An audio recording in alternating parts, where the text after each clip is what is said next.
Most roofing business owners think they have a lead problem. They think that if they could just get 10 more booked inspections this month, their revenue would skyrocket. But here's the truth. Booking every lead that breathes is actually killing your profit margins. You're sending your best sales guys to houses where the homeowners don't even have insurance, they have no budget, or maybe they just aren't even the decision maker. You're burning gas, you're wasting time, and you're wasting money as well. Today, I'm going to explain why harder qualification counterintuitively leads to more profit. And I'm also going to show you how you can use AI to do the dirty work of qualification. We've been conditioned to think that a full calendar is a sign of a healthy business, but that's not necessarily true. A profitable calendar is the sign of a healthy business.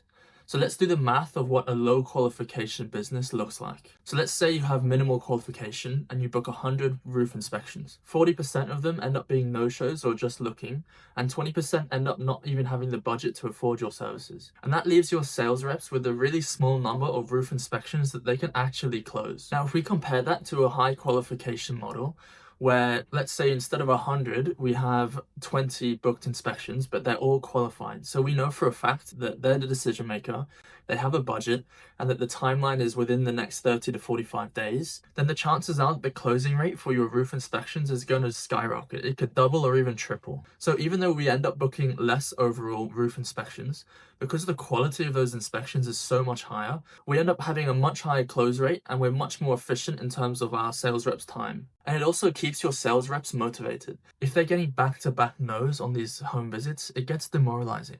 Whereas if we can fill their calendar up with really qualified leads, it sets them up for a win and it keeps them motivated to keep doing that over time. And they end up being better sales reps that get better results. So why don't most roofers do this? Well, there's a few reasons. The first is that they think that by declining most of the customers that come in because they don't qualify, they were actually leaving money on the table.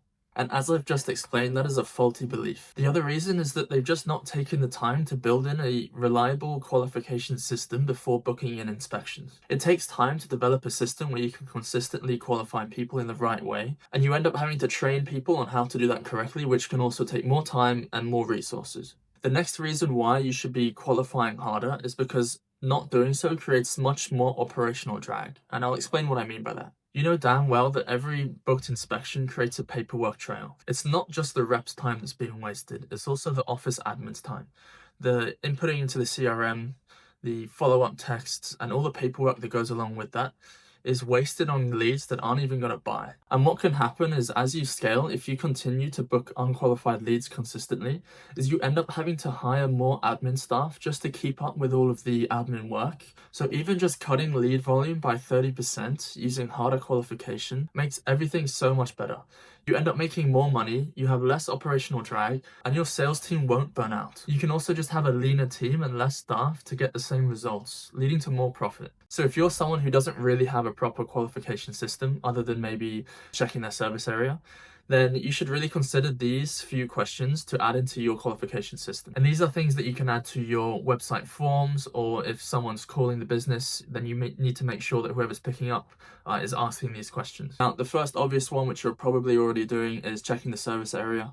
This is kind of a no-brainer. If you're not doing that, then God help you, who knows what you're doing. But you want to have a well-defined service area so that you're not spending 2 hours driving up to a customer that might not even close. Now, a key one is asking whether they are the decision maker or the homeowner.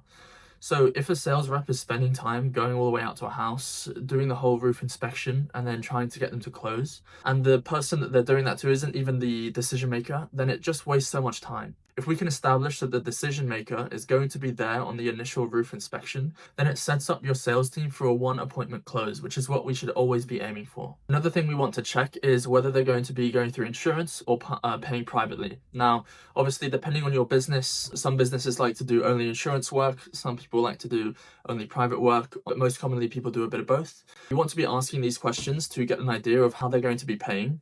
And then if they're going through the insurance route, we need to know whether they've already claimed or not. not, because that's going to then adjust how the sales rep approaches that appointment. So if they've already claimed, then they might just need an estimate to move forward. But if they haven't claimed yet, then you can act as the expert to help guide them through that process, which overall tends to lead to higher conversion rates because you've helped them along the journey. We also need to, of course, identify the job type. So there's a big difference between a full roof replacement or a new build versus a repair for a leaking roof, right? So depending on your business, you might just focus on full roof replacements and don't want to bother with the repairs. And in that case, we need to ask these questions to filter out the jobs that you're not even going to be able to take. Another key question is the timeline.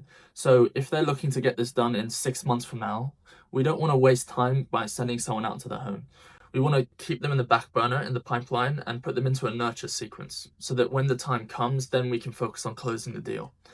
We want really customers that are looking to get things done in the next 30 to 45 days or less. If that's the case, then we can go ahead and book them straight into an initial roof inspection because we know that lead is hot and warm and should be ready to buy. Another thing that can be really useful to know is the property type, but also access considerations. So if your guys are going out for a roof inspection, we need to make sure that they're able to do that job properly. And depending on the property type, that could look quite different. So a house compared to a bungalow, compared to a commercial building, for example, is going to have different considerations in terms of access and how you're going to be able to carry out that roof inspection, but also carry out the work if they end up closing. So that's something that is useful to gather straight off the bat that we can then pass on to our sales reps. Now, there are a few other questions that you could potentially ask just to really qualify them, but those give you a really nice base, just so you're definitely not wasting time. If you ask all of these questions correctly, then by the time you send your sales reps out to the booked appointments, we already have a really good idea that they're ready to buy and that the type of business they're looking for, we can actually fulfill. Now, this is where the AI portion comes in. See, we can set up an AI voice agent that can answer the phone for you, and it can consistently ask those qualification questions that really matter. And then it will only go ahead and book in those people that are actually qualified. It can check the address and validate that it's within our service area. It can check that they're the homeowner. It can check that they're the decision maker and ask any other relevant qualification questions that are specific to your business. And if for whatever reason the lead is not qualified yet, but they could be in the future, then we can politely reroute them to a lead nurture sequence instead of booking them in just yet. So let's say that they're within the service area, they're the homeowner, everything else looks good, but they want the roofing work done in 3 to 6 months from now. That's not someone we want to book in for a home inspection right away, but we do want to kind of keep them in the pipeline for later. And we can set that all up to be done completely automatically. And the great thing about these systems is they can be set up in a way where they plug into all of your existing processes and systems. So if you're using a certain CRM or you use Google Calendar to book your appointments, we can plug it in a way where it works seamlessly between those things. Now, the other great thing we can do with these systems is for those leads that are maybe not ready to buy just yet, but maybe they will be in the future, we can automate the nurture and the lead follow-up so that when the time is right, they're ready to buy. Because if we just leave them and forget about them, then the chances of them coming back to us when they're ready to buy is pretty small. And so by adding in an automated nurture system, we can really squeeze as much juice as we can out of these leads that are coming in. Now, I'll be honest, building these systems is not as simple as it might sound. It does take a bit of technical experience. So if that's something you're interested in hearing more about and how that can benefit your system, then make sure you're subscribed to this channel. That's all for today, so I will see you in the next one.